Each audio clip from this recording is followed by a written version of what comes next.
Շնորհակալություն, մեծարգո վարչապետ, ազգային ժողովի մեծարգո փոխխոսնակ, հարգելի գործընկերներ,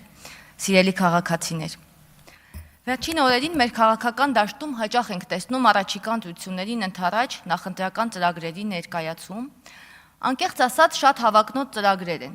շատ հավակնոտ նախագծեր, սակայն եթե այսօր լիներ 2017 թվականը,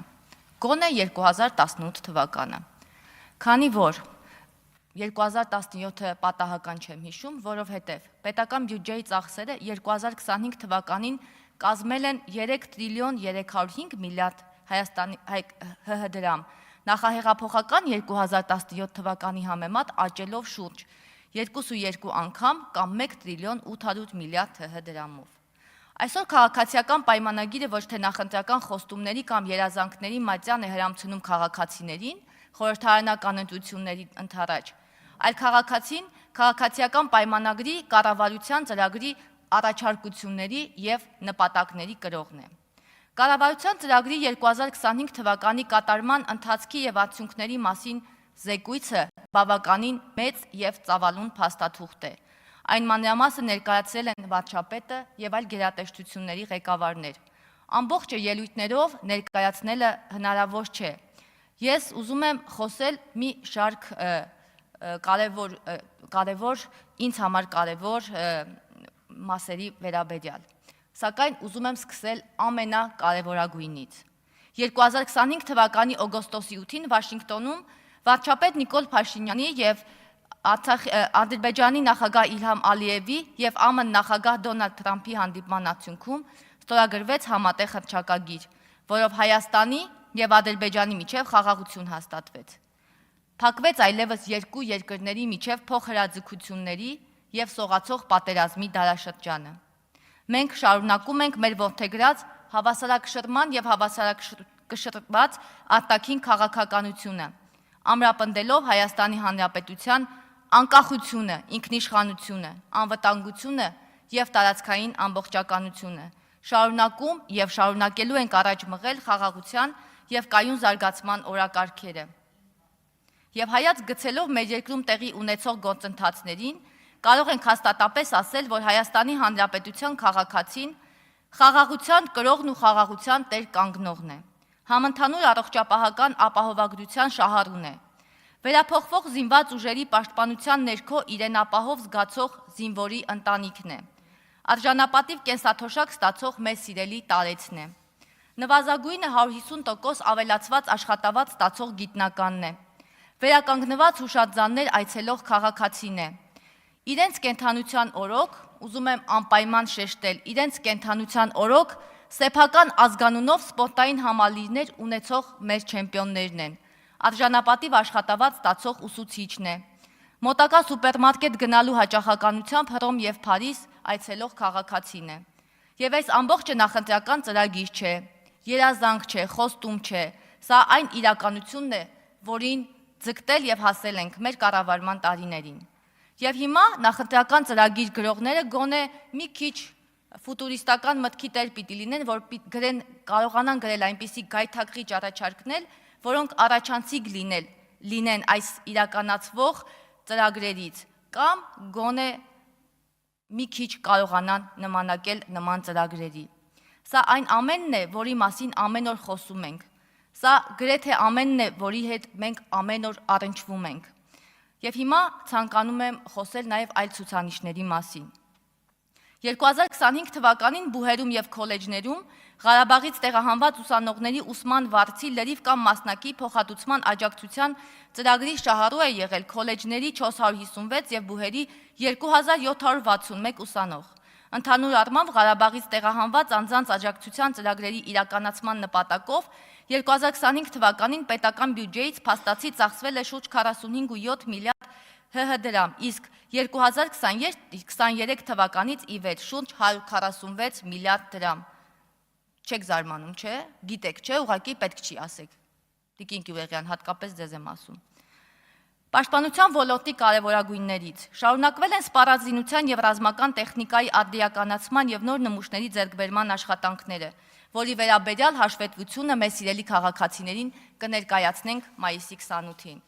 2025 թվականին պարտադիր ժամկետային զինծառայողների ծառայության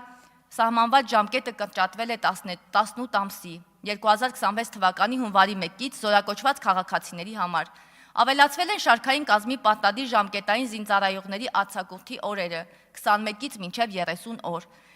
Կարևոր է նաև, որ զինվորական երթման արարողությունից հետո պարտադիր ժամկետային զինծառայողներին տրամադրվելու է 2 օր արձակուրդ։ Ավարտին է հասցվել մի շարք տեղամասերում ամրացված շրջանների կառուցումը։ Շուրջ 160 շինարարական օբյեկտում համակարգվել են շուրջ 48 միլիարդ դրամի շինարարական աշխատանքներ։ Մասնակցությունը միջազգային համաժողովներին և ցուցահանդեսներին մեծ տեղ է զբաղեցրել։ 2025 թվականի ընթացքում կազմակերպվել և համակարգվել է հայկական ընկերությունների մասնակցությունն ազգային տաղավարով 13 միջազգային ցուցահանդեսների։ Միջազգային ցուցահանդեսներին ներկայացվել է 152 հայկական ընկերության արտադրանք, կայացել են 400-ից ավելի B2B ձևաչափով հանդիպումներ, կազմակերպվել է 7 գործարար համաժողով։ Սա կարևորում եմ նրա համար, որ Հայաստանի Հանրապետության գործարարները սահմանափակված չեն և նրանց գործունեության զարգացման համար ավելի ու ավելի լայն հորիզոններ է ստեղծում Հայաստանի Հանրապետության կառավարության ջանքերով։ Եվ ամենաշատ քննարկված թեմաներից մեկը ճանապարհաշինական ծրագրերով հիմնանորոգվել, միջին նորոգվել, վերակառուցվել եւ կառուցվել է շուրջ 504.5 կիլոմետր ընդհանուր երկարությամբ ճանապարհահատվածներ։ Հիմնանորոգվել, կառուցվել, վերակառուցվել է 267.5 կիլոմետր ճանապարհահատված։ Միջին նորոգման է ենթարկվել 184.3 կիլոմետր ճանապարհահատված։ 52.7 կիլոմետր վերակառուցման աշխատանքներ են իրականացվել հայտնի հյուսիս-հարավ ծրագրի շրջանակներում։ Սակայն ամենակարևորը 2018-ից 25 թվականներին իրականացվել է 4735.74 կիլոմետր ճանապարհների կառուցման, վերակառուցման և հիմնանորոգման աշխատանքներ, որոնցից 1346-ը սուբվենցիոն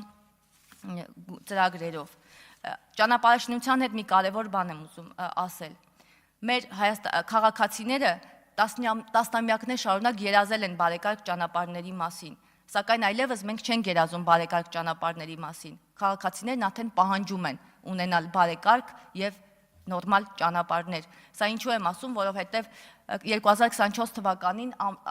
ավարտվեց Արմանի Սուրասար կաթնաղբյուր ճանապարհի հիմնանորոգումը, որի համար տրամադրվել է 1.1 միլիարդ դրամ։ Եվ կաթնաղբյուրցիներն ասում էին, որ իրենց անընդհատ ասում են, այս ճանապարհը չի վերանորոգվելու, որովհետև Հայաստանը պատերազմող երկիր է և մենք գումար չունենք այդ ճանապարհը վերանորոգելու համար։ Մենք այլևս պատերազմող երկիր չենք և խաղաղությունը իր պտուղները բերում է ամեն մարզ և ամեն համայնք։ Եվ ամենակարևորը առողջության համընդհանուր ապահովագրությունը։ Մարդիկ այլևս չեն վախենում հիվանդանալ։ Մարդիկ համարձակորեն գնում են հիվանդանոց, մարդիկ փորձում են կանխարգելել հիվանդությունները, որովհետև այլևս հիվանդանոց գնալը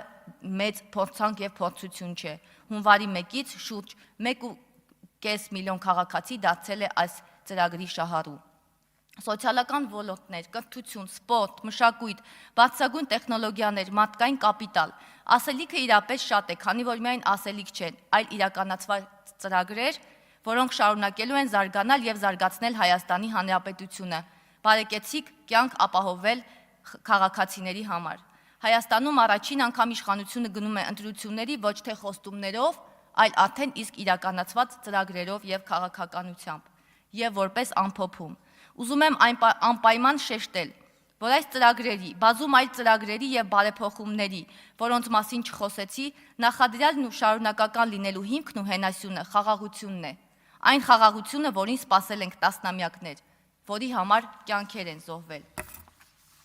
Եվ մենք պարտավոր ենք պահել ու փայփայել այն, որպեսզի շարունակենք նաև այլ հավակնոտ ծրագրերով զարգացնել մեր 29743 քառակուսի կիլոմետր տարածքով անկախ և ինքնիշխան Հայաստանի Հանրապետությունը։ Մենք բոլորս միասին տեր ենք կանգնելու խաղաղությանը։ Շնորհակալություն։